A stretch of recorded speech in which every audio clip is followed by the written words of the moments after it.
우리 다 함께 일어나서 하나님을 예배하겠습니다. 하나님께서 주님의 날 하나님을 예배할 수 있도록 저와 여러분의 이 자리를 불러주셨습니다. 우리의 마음과 뜻과 정성을 다해 하나님을 예배하시고 또 주어진 은혜로 한 주간을 믿음으로 살아가기를 축복합니다. 우리 좌우에 있는 분들과 함께 인사 나누겠습니다. 한 주 동안 잘 지내셨습니까? 반갑습니다.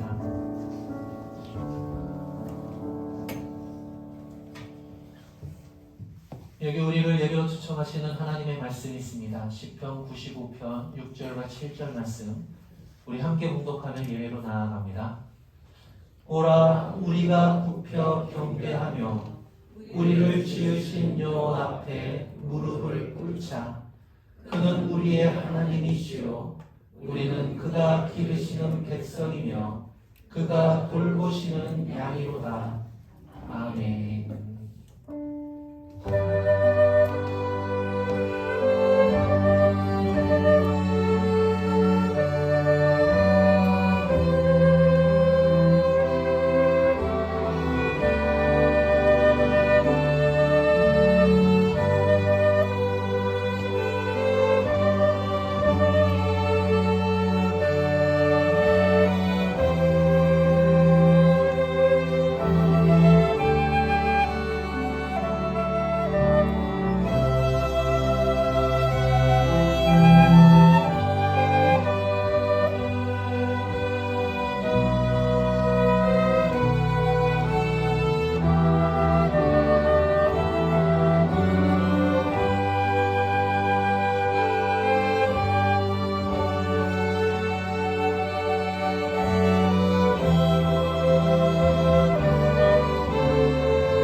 살아계신 하나님 아버지, 하나님의 약속을 다시 한번 기억하도록 인생의 무거운 짐으로 인해 지치고 피곤한 저희들을 불러 하나님을 예배하게 하시니 정말 감사합니다.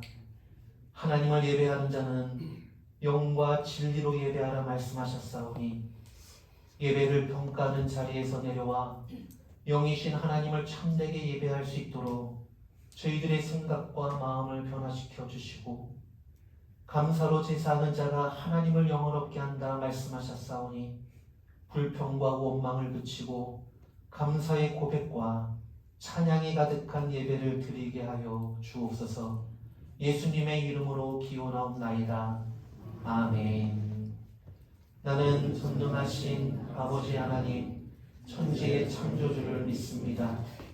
나는 그의 유일하신 아들 우리 주 예수 그리스도를 믿습니다.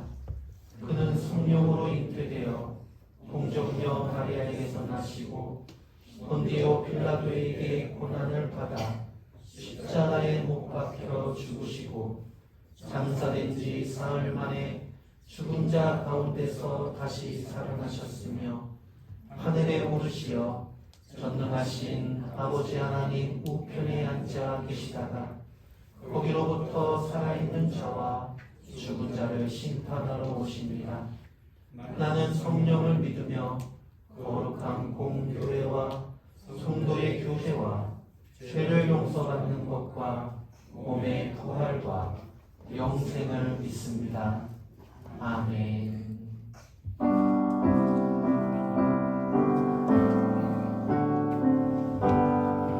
주의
참회의 기도를 드리겠습니다.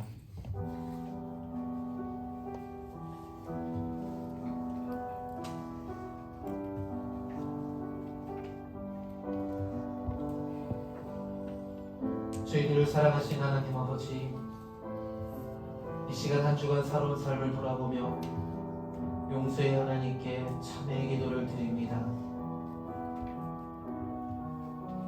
세상에서 그리스도의 편지가 되어 우리를 구원하신 하나님의 아름다운 덕을 전해야 했지만 나 자신도 구원의 기쁨과 감격을 누리지 못하고 있기에 그 누구에게도 주님을 전하지 못했습니다.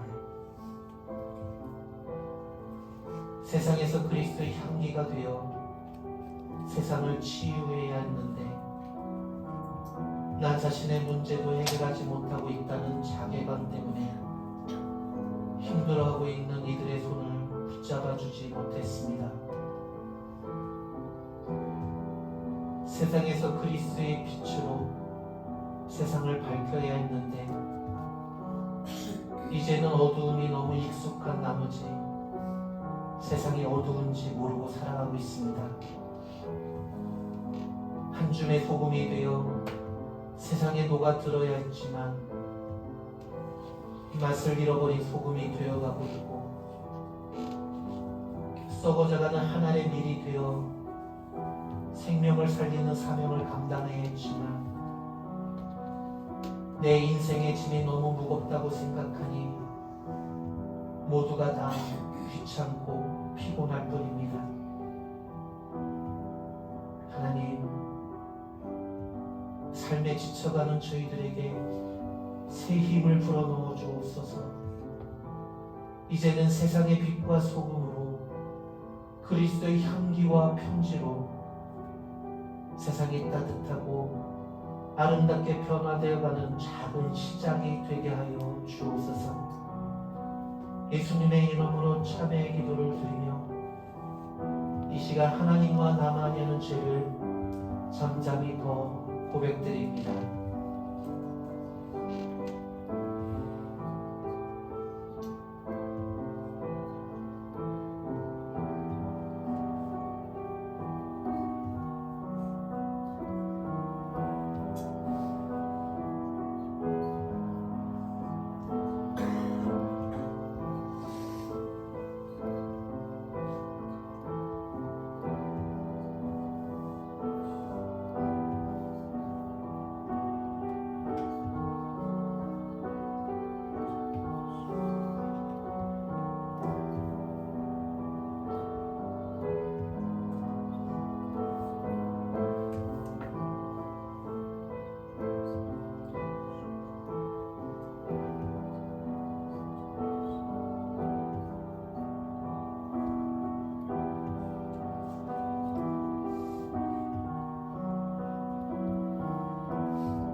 하나님께서는 진정으로 참여하신 영들에게 주시는 용서의 말씀이 있습니다. 여기 요엘서 2장 13절 말씀 우리 함께 선포합니다. 너희는 여호와께로 돌아오라. 그는 은혜로우시며 자비로우시며 노하기를 더디하시며 이내가 크시사 뜻을 돌이켜 재앙을 내리지 아니하시리라. 아멘. 다 함께 앉으셔서 교동문 시편 22편 말씀입니다. 한 절씩 교도하겠습니다. 내 하나님이여, 내 하나님이여, 어찌 나를 버리셨나이까? 주께서 나를 죽음의 징표 속에 두셨나이다. 개들이 나를 에워쌌으며 악한 무리가 내 수족을 찔렀나이다. 그들이 나를 주목하였고 내 겉옷을 나누며 내 속옷을 제비 뽑나이다. 여호와여, 나를 멀리하지 마시고 속히 나를 도우소서. 내 생명을 칼에서 건지시며 하나뿐인 나의 목숨을 개의 세력에서 구하소서. 나의 찬송은 주께로부터 온 것이니 주를 경외하는 자 앞에서 나의 소원을 갚으리이다.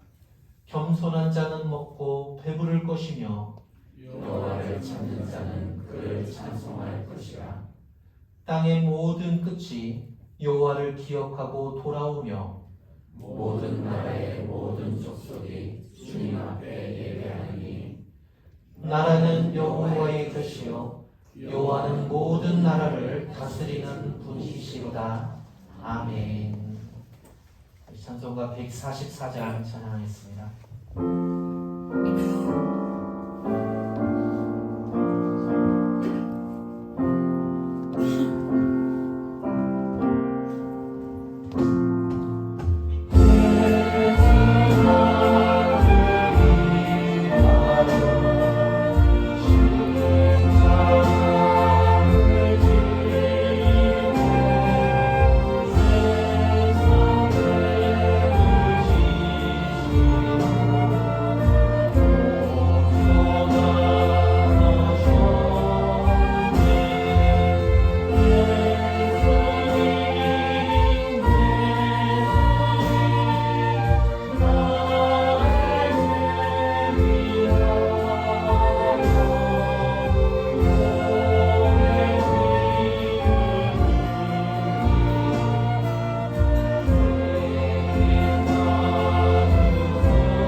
기도하겠습니다.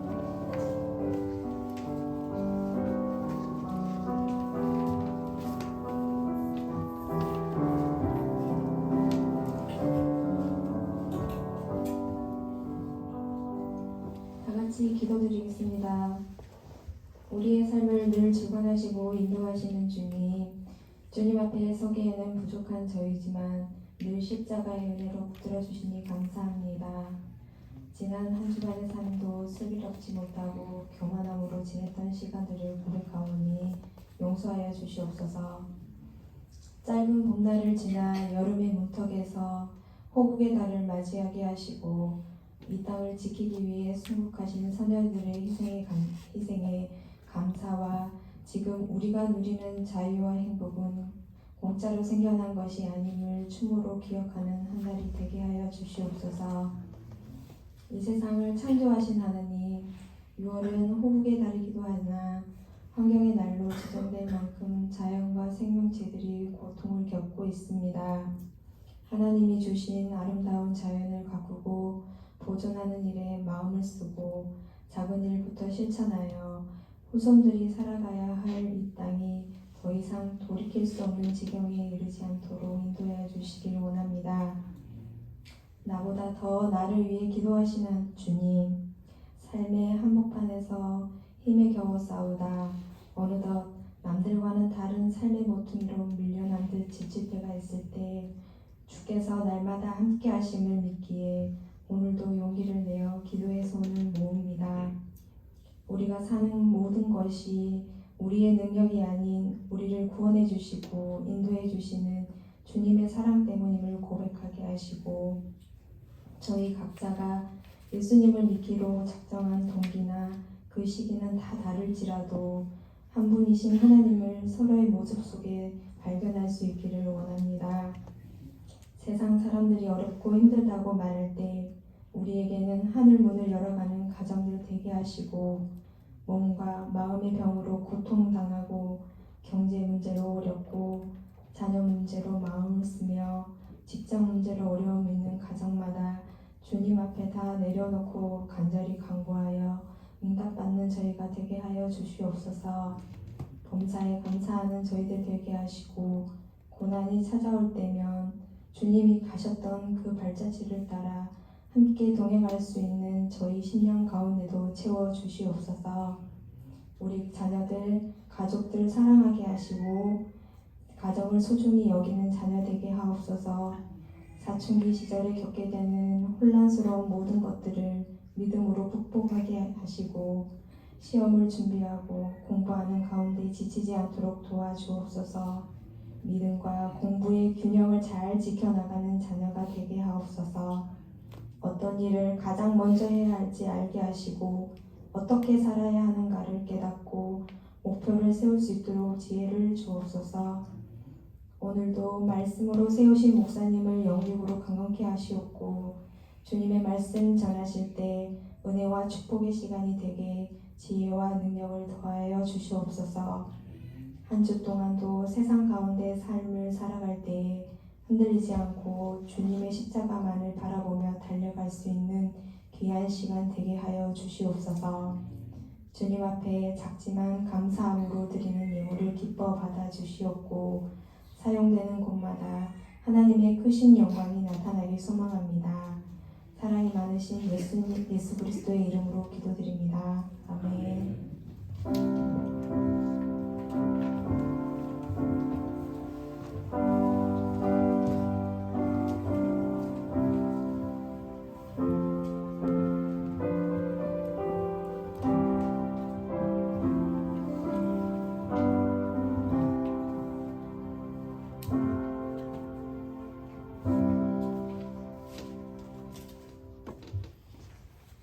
오늘 우리 이제 하나님의 말씀은 마가복음 15장 16절에서 32절까지 말씀입니다.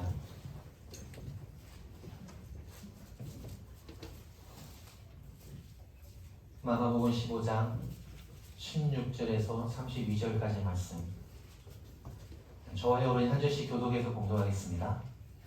군인들이 예수를 끌고 프라이보리온이라는 뜰 안으로 들어가서 온 군대를 모으고 예수에게 자색옷을 입히고 가시관을 엮어 씌우고 경례하여 이르되 유대인의 왕이여 평안할지어다 하고 갈대로 그의 머리를 치며 침을 뱉으며 꿇어 절하더라. 희롱을 다 한 후 자색옷을 벗기고 도로 그의 옷을 입히고 십자가에 못 박으려고 끌고 나가니라. 마침 알렉산더와 루포의 아버지인 구레네 사람 시몬이 시골로부터 와서 지나가는데 그들이 그를 억지로 같이 가게 하여 예수의 십자가를 지우고 예수를 끌고 골고다라 하는 곳, 번역하면 해골의 곳에 이르러 몰약을 단 포도주를 주었으나 예수께서 받지 아니하시니라. 십자가에 못 박고 그 옷을 나눌세 누가 어느 것을 가질까 하여 제비를 뽑더라. 내가 제3시가 되어 십자가에 못 박으니라. 그 위에 있는 죄패에 유대인의 왕이라 썼고 강도 둘을 예수와 함께 십자가에 못 박으니 하나는 그의 우편에 하나는 좌편에 있더라. 지나가는 자들은 자기 머리를 흔들며 예수를 모욕하여 이르되 아하 성전을 헐고 사흘에 짓는다는 자여 내가 너를 구원하여 십자가에 내어놓으라 하고 그와 같이 대제사장들도 서기관들과 함께 희롱하며 서로 말하되 그가 남은 구원하였으되 자기는 구원할 수 없도다. 이스라엘의 왕 그리스도가 지금 십자가에서 내려와 우리가 보고 믿게 할지어다 하며 함께 십자가에 못 박힌 자들도 예수를 욕하더라. 아멘. 우리 하루의 일과는 거의 같은 일을 반복하고 있습니다. 다람쥐가 숲속의 나무를 자유롭게 뛰어다니지 못하고 사람들이 만들어 온 틀 속에 쳇바퀴를 달리고 있는 것처럼 우리는 매일매일 같은 일상을 반복하며 살아가고 있습니다. 그것을 우리는 일상이라고 말하죠. 늘 있는 거라는 거죠. 그런데 매일매일 같은 일을 반복해도 큰 문제가 없으면 계속해서 그 일을 감당해만 살아갈 수 있습니다. 하지만 일상 속에 심각한 문제가 발생하게 되면 매일매일 같은 일을 반복할 수 없는 상황에 직면하게 되면 여러 가지 고민을 하기 시작하게 되죠. 바쁜 일상으로 번아웃, 탈진이 된다든지 그동안 해오던 일에 갑자기 회의감을 느낀다든지 건강상의 문제가 생겨서 더 이상 일상을 살아갈 수 없다든지 사람들과의 관계에서 풀 수 없는 갈등들이 생긴다든지 우리가 일상을 살지 못하게 하는 여러 문제들이 발생할 수 있습니다. 그럴 때 보통 사람들은 그 상황에서 벗어나고 싶어 하죠.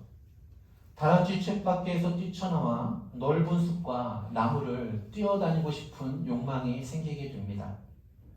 다람쥐가 우리를 벗어나게 되면 여러분 더 큰 문제를 직면하게 됩니다. 사람들이 만들어 놓은 우리 안에 있으면 괜찮지 않습니까? 때가 되면 먹을 것도 주고 춥지도 덥지도 않게 좋은 환경을 만들어 줍니다. 그런데 혼자 숲에 나오니 우선 낯이 설고요. 먹을 것도 자신이 열심히 뛰어다녀야 겨우 먹이를 구할 수 있고 추위와 더위와 싸워야 하고 무엇보다 상위 포식자들에게 잡아 먹힐 수가 있습니다. 사람들이 살아가는 모습을 보면 여러분 별반 다르지 않습니다. 모두가 다양한 삶의 모습을 하고 있지만 그들 모두가 여러분 같은 공간 안에서 같은 일을 매일매일 반복하며 살아갑니다. 다른 사람의 삶의 모습이 좋아 보일 수 있습니다. 그래서 따라해 봐도 여러분 얼마 지나지 않으면 그 상황에 또다시 똑같은 일상을 반복하게 되죠. 그래서 우리는 일상이라는 울타리 안에서 어떻게 하면 그 안에 보람과 만족과 기쁨과 행복을 찾아야 하는 거죠. 그 일상을 벗어난다고 여러분 해결되지 않습니다. 하나님께서 처음 인간을 만드셨을 때 에덴이라는 울타리 안에 일상을 살아가도록 하셨습니다. 그 안에서 모든 것을 허용하셨지만 단 하나 선악을 알게 하는 나무의 열매는 따먹지 못하도록 금지하셨습니다. 아담과 하와는 그 나무를 볼 때마다 자신을 만드신 분이 계시고 자신들에게 생명을 주신 분이 계시다는 것을 늘 기억하게 되죠. 자신이 열심히 가꾼 그 동산도 하나님께서 자신에게 맡기신 것이라는 것을 잊지 않게 됩니다. 그들은 그 울타리 안에서 일상을 살아가며 하나님과 소통하며 교제하며 보람과 만족과 또 행복한 삶을 살았습니다. 하지만 뱀의 유혹에 빠져 그들은 결국 그 울타리를 쫓겨나게 되지 않습니까? 그들의 행복과 만족은 그들의 하나님과 함께 있을 때, 하나님 안에 있을 때 누릴 수 있었던 것입니다. 하나님으로부터 벗어나니 이전에 누렸던 그 보람과 행복과 기쁨을 여러분 누리지 못하게 됐습니다. 여러분 그런 일상이 이제는 힘든 노동이 되고 고통이 되고 말았습니다. 여러분 우리가 죄라고 말할 때는 그것이 하나님으로부터 벗어났을 때 나타나는 현상들입니다. 실제로 죄란 하나님으로부터 단절된 것, 하나님으로부터 벗어난 것을 말합니다. 성경은 하나님과 단절된 상태를 죄라고 말씀하고 있습니다. 하나님으로부터 벗어나 있고 하나님으로부터 단절된 상태가 있으니 여러분 하나님과 상관없이 살다가 하나님이 계시지 않는 곳으로 가게 되는 것입니다. 성경은 그것을 멸망이라고 표현합니다. 그래서 하나님을 멸망할 수밖에 없는 우리를 다시 하나님의 울타리 안에 들어와 참된 만족과 행복을 느낄 수 있도록 독생자를 보내주셨습니다.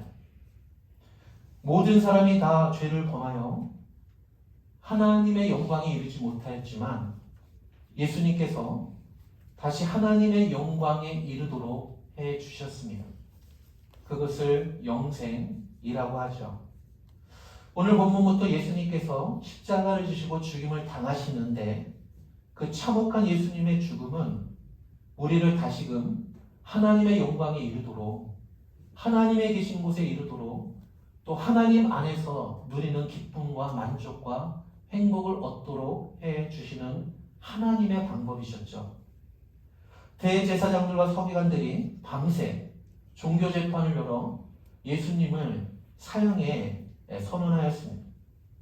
정치적인 제목을 씌워서 사형을 집행하기 위해서 당시 로마에서 파송됐던 유대 총독이었죠. 빌라도에게 끌고 갔습니다. 빌라도는 대제사장과 서기관들이 예수님을 시기하여 넘긴 것을 알고 있었습니다. 하지만 또 밀란이 날까 두렵기도 하였고 또 무리들을 만족시키기 위해 예수님을 십자가에 못 박도록 내주었습니다. 군인들은 예수님을 브라이도리온이라는 총독 관저의 뜰로 데리고 갑니다. 사형 선고를 받은 남자 죄수는 처형장으로 이동하기 전에 알몸으로 나무에 묶여 채찍질을 당했습니다. 대여섯 가닥의 가죽 채찍 끝에 달린 날카로운 금속이나 뼈 조각은 채찍질 할 때마다 몸에 깊이 박혀 상처를 내었습니다. 사정없이 매를 맞다가 죽는 사람도 상당히 많았습니다. 그런데 마가는 그런 끔찍한 장면을 하나도 기록하고 있지 않습니다. 15절에 보면 그냥 채찍질을 했다라고 기록한 것이 전부입니다. 예수님의 육체의 고통을 강조하기보다는 마가는 예수님이 조롱당하고 있는 모습을 강조하고 있습니다. 군인들은 부대를 집합시켜 놓고 예수님을 왕처럼 꾸밉니다. 왕의 도포 대신 자색 옷을 입히고 왕관 대신에 머리에 가시관을 씌웁니다. 그리고 유대인의 왕이여 평안할지어다 라고 조롱합니다. 내 가진 놈이 무슨 유대인의 왕이냐라고 조롱하는 것이죠. 그들은 갈대로 예수님의 머리를 치고 침을 뱉고 무릎을 꿇고 경배하는 척을 합니다. 그렇게 마음껏 희롱한 후에 자색 옷을 벗기고 다시 그의 옷을 입히고 십자가에 못 박으려고 끌고 갑니다. 당시 예루살렘의 주둔에 있던 로마 군인들은 유대주의자들이죠. 독립운동가들로부터 꽤 골머리를 앓고 있었습니다. 그런데 유대인의 왕이라는 사람이 붙잡혀 들어와서 사형 선고를 받았으니 여러분 아마도 그동안 쌓였던 화를 예수님에게 다 풀고 있는 것 같습니다. 예수님은 왕이시지만 존귀와 영광을 받지 못하셨습니다. 오히려 여러분 마지막 십자가에 죽으실 때는 많은 사람들로부터 조롱을 당하셨습니다. 약하고 힘없는 사람들이 억울한 일을 당하는 것은 여러분 어느 시대나 어느 사회나 동일합니다. 이런 경험은 억울한 일을 당하지 않기 위해서라도 여러분 더 큰 힘을 가지려고 하는 것이죠. 힘을 가지기 위해 돈과 사람을 모아 자신의 세력을 넓혀갑니다. 힘을 가지면 적어도 함부로 대하지 못하고 자신이 원하는 일을 쉽게 할 수 있기 때문이죠. 그런데 예수님은 가장 힘 없는 자리로 내려가셨습니다. 사역하실 때 보이셨던 그 놀라운 능력조차 하지 않으십니다. 사람을 모아 세력을 형성하기는커녕 여러분 그동안 3년 반이나 쫓아다녔던 제자들조차 예수님을 버리고 다 도망가 버렸습니다. 당시 사형 선고를 받은 죄수는 십자가를 지고 처형 장소로 가야 했습니다. 그런데 인정사정 없는 이 로마 군병들이 보기에도 예수님은 십자가를 질 수 있는 체력이 몸 상태가 아니었던 것 같습니다. 그런데 마침 구레네에서 올라온 사람 시몬이 시골에서 와서 지나가는 것을 보자 병사들이 그를 억지로 붙잡아 예수님의 십자가를 대신 지게 했습니다. 로마 군병에게는 식민지 백성들에게 아무에게나 강제로 일을 시킬 수 있는 특권이 있었기 때문이죠. 구레네 사람은 이름이 시몬입니다. 시몬은 어쩔 수 없이 십자가를 대신 지게 되었습니다. 구레네 사람 시몬의 입장에서 보면 참으로 억울했을 것입니다. 괜히 예수님 가까이서 구경하다가 붙잡혀서 재수없게 예수님 대신에 십자가를 지고 골고다 언덕을 올라가게 된 것이죠. 정말 억울했을 겁니다. 여러분 그런데 공교롭게도 보면 예수님을 그렇게 따라다녔던 수제자가 이름이 베드로죠. 그 베드로의 원래 이름이 시몬입니다. 예수님께서 내가 오늘 닭 물기 전에 내가 나를 3번 부인하리라고 예고해 주셨는데도 예수님과 나는 상관없다고 부인했던 그 베드로는 예수님을 버리고 도망쳤는데 그 베드로와 같은 이름을 한 구레네 사람 시몬이 베드로 대신에 예수님의 십자가를 지고 골고다를 오르고 있습니다. 그는 억지로 십자가를 졌지만 여러분 지금 그는 예수님의 고난에 예수님의 사역에 참여하고 있는 것입니다. 그리고 마가는 그의 이름을 기억했습니다. 마가가 복음서를 기록할 때 여러분 시몬의 아들들 알렉산더와 루포를 복음서에 기록해서 많은 사람들이 그 시몬과 그의 가족 이름을 기억하도록 하였습니다. 여러분 후에 보면은 사도 바울은 그 루포의 아들이 내 어머니다 라고까지 표현하였습니다. 억지로 십자가를 졌지만 여러분 그 이후에 구레네 시몬의 가족은 믿음의 가족이 되었고 당시 초대교회에 영향이 있는 사람들이었다는 것이죠. 군병들은 예수님을 끌고 골고다라는 곳에 도착합니다. 골고다는 라틴어로 갈보리, 즉 해골이라는 뜻인데 예루살렘서 가까운 곳에 있었습니다. 사람들이 지나다니며 조롱하기 시작합니다. 십자가형은 치명상을 피하면서 2, 3일 동안 천천히 죽어가도록 고안해낸 형틀입니다.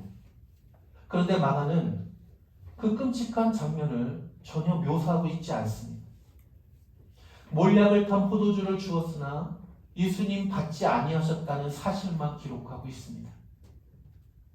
예수님을 십자가에 못 박은 군병들은 그분의 옷을 나누어 가지기 위해서 제비를 뽑습니다.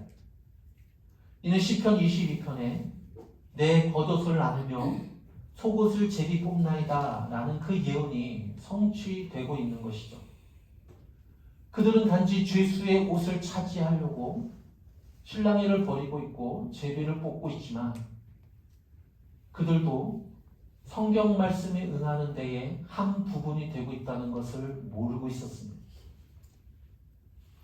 예수님께서 죄인들의 고통을 낱낱이 대속하고 계시는 동안 십자가 아래서는 약간의 소득이라도 더 챙기려는 그 군병들의 경쟁이 진행되고 있었던 것이죠. 그 군병들은 예수님의 십자가의 죽음과 무관했습니다. 그들은 관심이 없었습니다. 약간의 현실적인 유익에만 관심을 두고 있었던 것이죠. 그 모습이 특별히 악해 보이지 않습니다.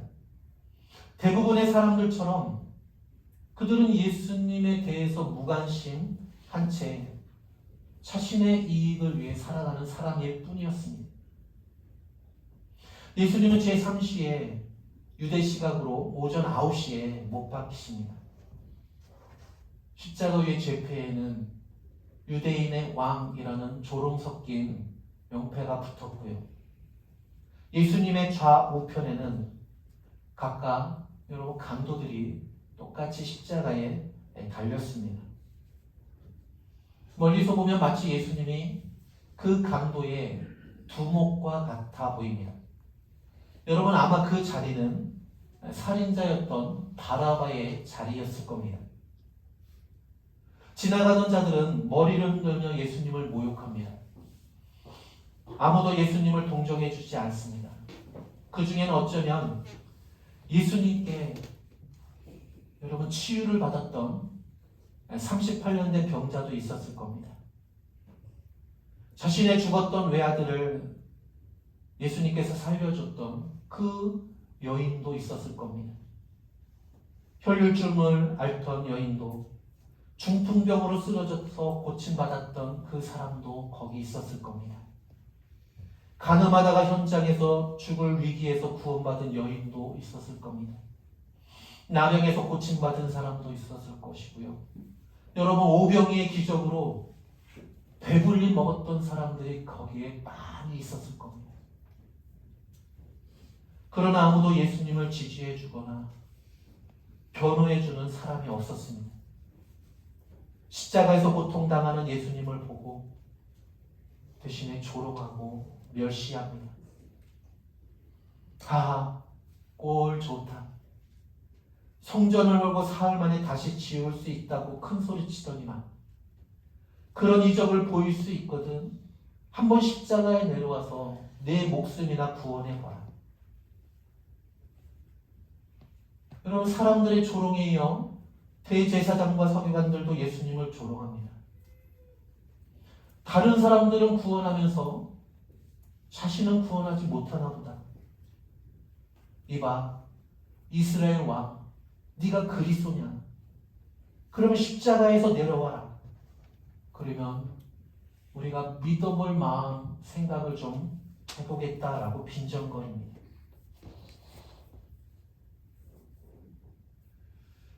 여러분 심지어는 같이 죽어가는 양쪽에 강도들조차도 예수님을 모욕했다라고 기록하고 있습니다. 유대인도 로마인도 지나가는 나그네도 십자가에 달린 강도도 여러분 하나같이 똑같이 예수님을 조롱하고 모욕하고 있습니다. 예수님은 분명 하나님이시고 하나님의 독생자이시고 유대인의 왕으로 이 세상에 오셨는데 사람 위에 군림하고 그들을 지배하고 권력을 행사하는 그런 왕이 아니었습니다. 오늘 본문을 통해서 예수님을 정의하며 십자가 위에서 조롱과 멸시와 고통을 기꺼이 받으시는 분입니다. 여러분, 그 십자가 위에서 고통을 당하시고 조롱을 참아내시는 것이 하나님의 뜻이었기 때문입니다. 예수님은 처음과 끝 모두가 다 하나님 뜻 안에서 일상을 사셨고 그렇게 사역을 마무리하고 계십니다. 십자가 형틀은 가장 고통스러운 형벌입니다. 사람들은 나무에 달린 자마다 그래서 저주를 받았다 라고까지 말합니다. 이와 같이 예수님은 인간이 겪을 수 있는 가장 참혹한 형틀의 죽임을 당하십니다. 그러나 여러분, 예수님 아무 말씀도 하지 않으십니다. 예수님은 하나님의 뜻에 따라 지금 묵묵히 십자가를 지고 계십니다. 하지만 십자가에 달리신 예수님으로 말미암아 오늘 우리는 죄와 사망으로부터 자유하게 되었고 다시금 하나님 안으로, 다시금 하나님 울타리 안으로 들어가는 은혜를 누리게 되었습니다.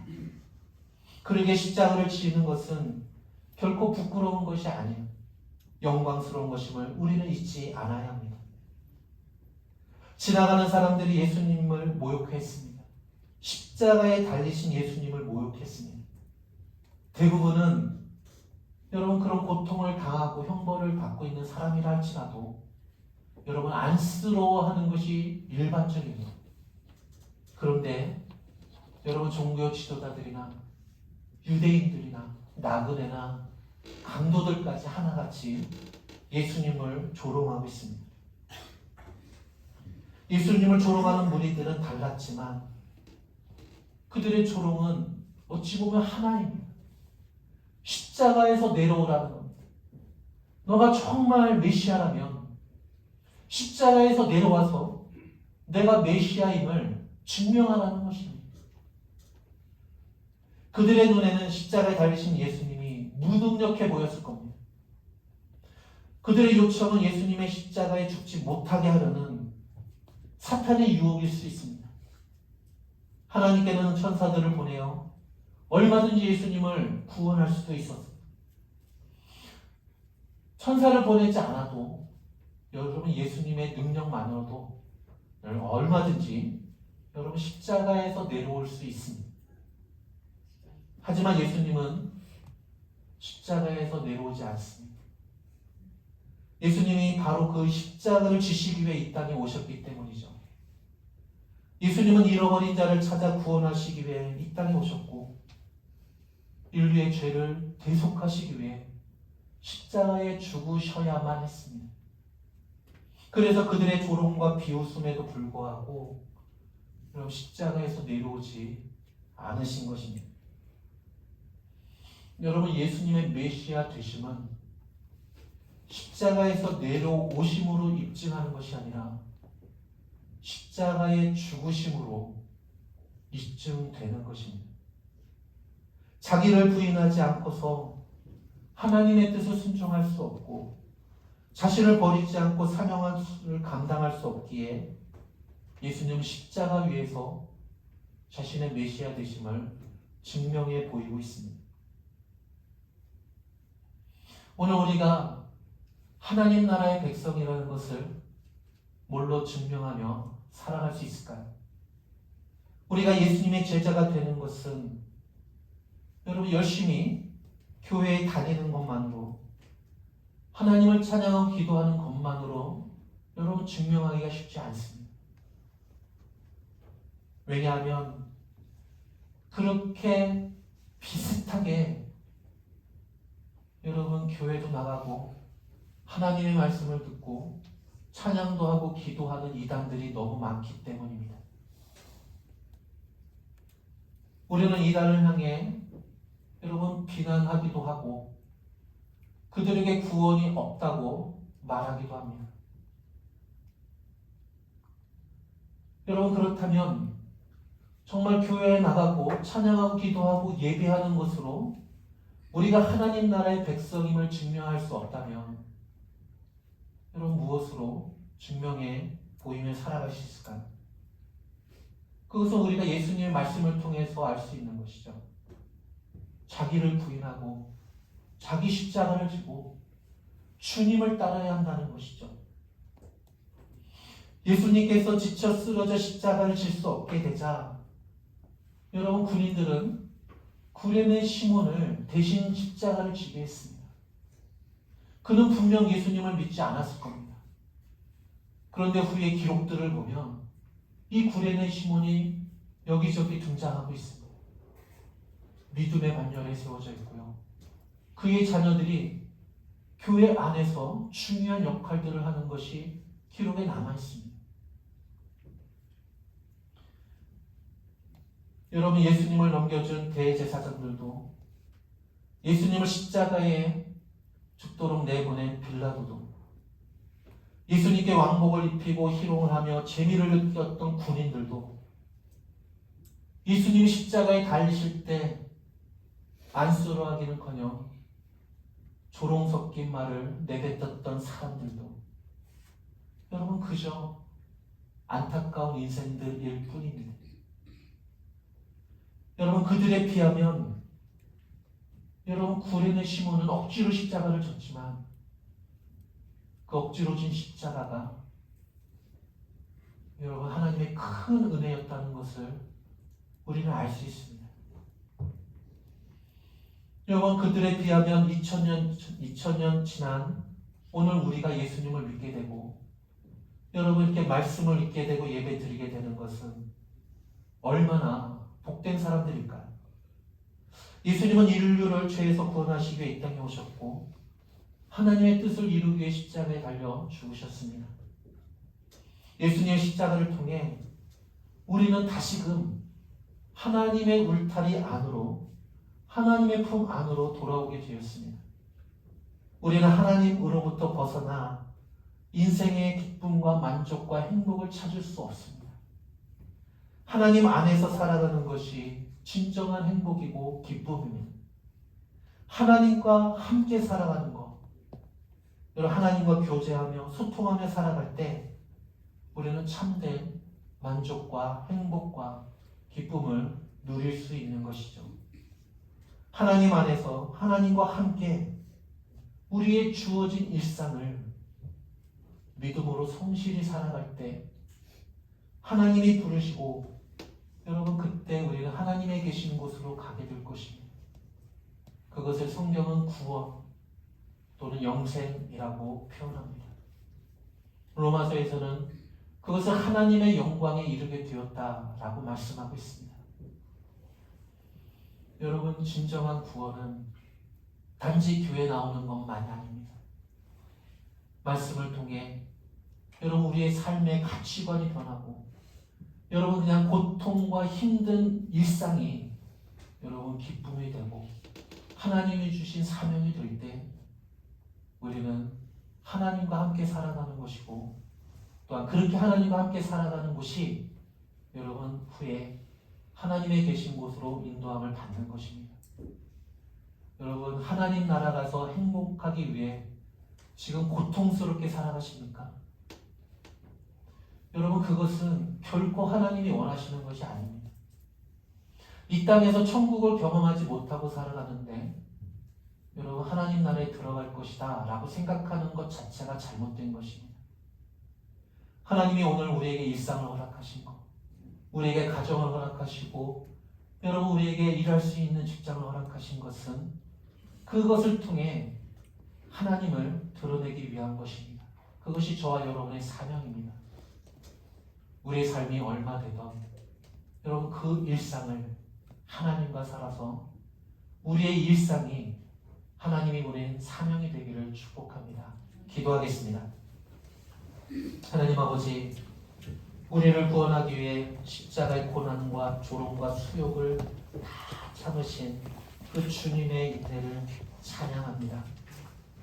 묵묵히 주님이 가신 그 십자가 길을 우리를 따라갈 수 있도록 하나님 도와주시고, 하나님 안에서 하나님과 함께 우리의 주어진 일상을 사명의 자리로 만들어 훗날 하나님이 부르실 때 하나님 나라에 이룰 수 있도록 저희들을 이끌어 주옵소서. 예수님의 이름으로 기도드립니다. 아멘. 찬송가 492장 찬양하겠습니다.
나로부터 시작되는 찬양하겠습니다.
고난의 주님과 함께 자기 십자가를 지고 믿음으로 살아 영광의 주님과 함께 영원한 생명을 누리게 될 주의 성도들과 우리 자녀들 위해 주 예수 그리스도의 은혜와 하나님의 사랑과 성령의 교통하심이 이제부터 영원토록 함께 있을지어다. 아멘.